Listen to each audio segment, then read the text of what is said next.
Assalamualaikum warahmatullahi wabarakatuh. Pada kesempatan kali ini saya akan menjelaskan tentang materi deadlock. Perkenalkan, nama saya Sanda Apriliani Utami dengan NPM 243111050.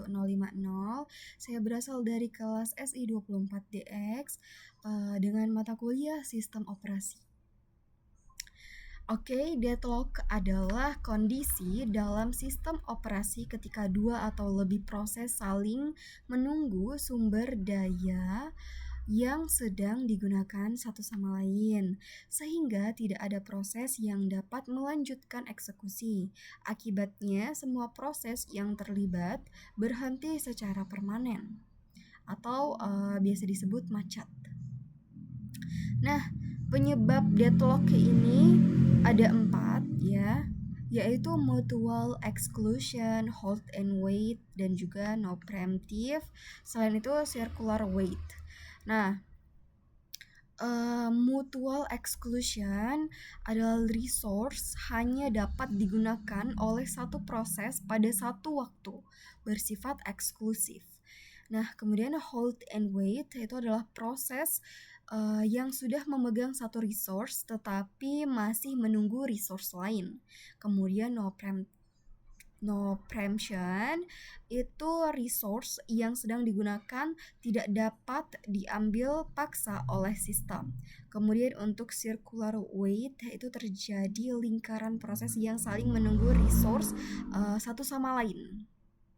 Nah, penyebab deadlock ya. Deadlock terjadi itu ketika keempat kondisi tersebut itu muncul secara bersamaan. Nah, itu bisa menyebabkan deadlock ya. Kalau misalnya keempatnya itu muncul secara bersamaan. Kemudian contoh ilustrasi dari deadlock.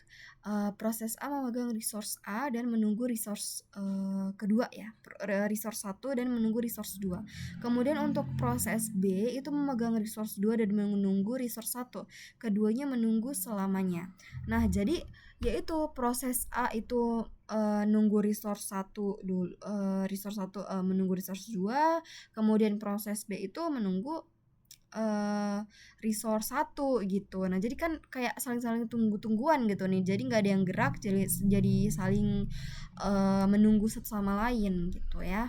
Kemudian dampak dari deadlock itu sistem menjadi lambat atau tidak merespons, proses tidak dapat selesai, penggunaan resource menjadi tidak efisien, dampak penyebab crash pada sistem. Kemudian strategi untuk menangani deadlock itu ada 4, yaitu deadlock prevention ataupun pencegahan, itu dengan mencegah salah satu dari keempat kondisi deadlock agar tidak terjadi. Contohnya melarang hold and wait untuk mengizinkan preemption. Kemudian yang kedua, strategi kedua yaitu deadlock avoidance, yaitu penghindaran. Sistem mengevaluasi setiap permintaan resource agar tetap berada di stage aman. Contohnya itu algoritma bunkers ya. Dan yang ketiga adalah deadlock detection, deteksi. Sistem mendeteksi apakah deadlock telah terjadi dalam memeriksa resource allocation graph. Dan yang terakhir yaitu deadlock recovery, yaitu pemulihan, mengatasi deadlock setelah terjadi dengan menghentikan proses yang terlibat, mengambil paksa resource, dan juga mengatur ulang proses. Nah, kesimpulannya, deadlock membuat proses tidak dapat melanjutkan kerja karena saling menunggu. Sistem operasi harus memiliki mekanisme pencegahan, penghindaran, deteksi, dan atau pemulihan untuk menjaga kelancaran eksekusi. Terima kasih, itu saja yang bisa saya sampaikan tentang materi deadlock. Wassalamualaikum warahmatullahi wabarakatuh.